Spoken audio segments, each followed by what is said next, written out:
So I did my virtual field experience earlier today, and overall, I mean, it went all right.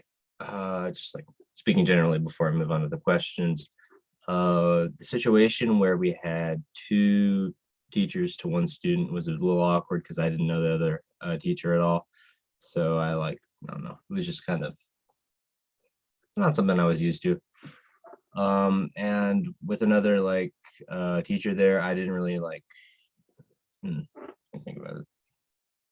I struggled to find like a good inroad with the student, and in the time that we had, I didn't really feel like we had that much of a chance to establish a mutual understanding or personal connection, something like that. So just overall, that was something that was kind of difficult. But going on to the questions now, how did you provide help to the teacher slash or the students? Describe how you helped facilitate the learning of the students. What I did personally, mostly to facilitate the learning here, was just kind of be very expressive in how I was reading the book in question, and trying to just generate, well, engagement with the student there, and try to make them have fun with the story, and just kind of be interested by the subject material, which was the American biologist. His name was Ernst Just Everett. It was a black man, and who in like the 1910s-ish got really into biology. And it was very, very interesting because, well, that's a personal field. That's a field where I'm personally very interested, and it's a lot of fun. So I was able to portray a lot of my passion through my reading of that, and I think that helped with, well, the overall learning process. Uh, okay, so what I use in terms of technology that I use to facilitate the learning, one, using Zoom to communicate, two, using Epic as like a very, very good source of a lot of ebooks for kids. And I mentioned this like immediately afterwards in the meeting, and I just think that the selection of children's books they have there it's killer, man. It's great. I'm really digging it. So through that technology, I was able to better facilitate this learning situation. What I did well, I think I kept good cadence in my reading, and I spoke at about this pace in a way that the student could easily follow. And overall, I think did a good job with engaging with them, just like in the direct learning sense. But to move on to what I struggled with was I just kind of didn't make that much of a personal connection with the student as much as I would normally. To be fair, in most of my experiences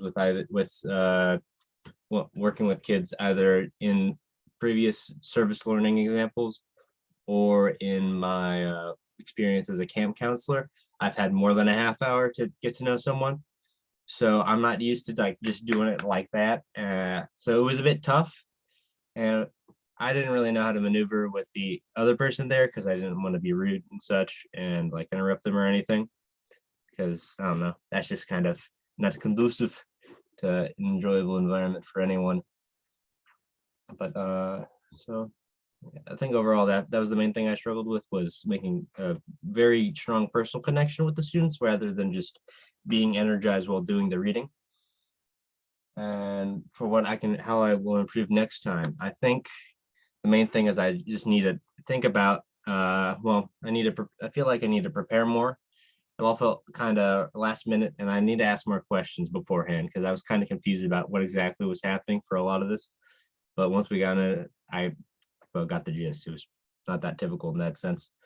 But I think I just need to work to have a better understanding in a more concrete framing before I enter the situation. And I also need to make much more of an effort to make a personal connection with the student, because without doing that, it just kind of seemed like we were reading at them. And that was not ideal, I don't think. Because I mean, if it takes me to the second book to ask their name, I think I failed in that aspect. What did you learn, or how will you contribute to your own professional identity as a teacher? Well, I think this contributed in terms of me realizing there are a lot of really good children's books out there because we read through like one, two and a half, and they were all like really solid, and I'm very impressed. It's just a lot better than when I was a kid, I think, and they're a lot more engaging. I think they're telling very good stories, and so I'm learning more about this particular field of books, which is good. I realize I need to work more on being able to communicate over Zoom and kind of def- and communicate over Zoom with students. Another thing I definitely need to work on is like I guess you could say speed in establishing connections with students because we had about a half hour-ish. It sounded like it was supposed to be 45 minutes, but there were some logistical difficulties. But in the half hour we had, I feel like I didn't really put in enough of an effort into asking the student things and learning about them. So next time I have something like this, I definitely think I will make more of an effort to make a personal connection with the students. Because I mean they seem to enjoy the stories, but I didn't like know them well enough to like I don't know. I just didn't establish enough of a base beforehand before getting into the book. If that makes sense. And I think that's all the points I had. So, well, thank you for paying attention. And this is Joseph Wyatt Heidler signing off. Yeah.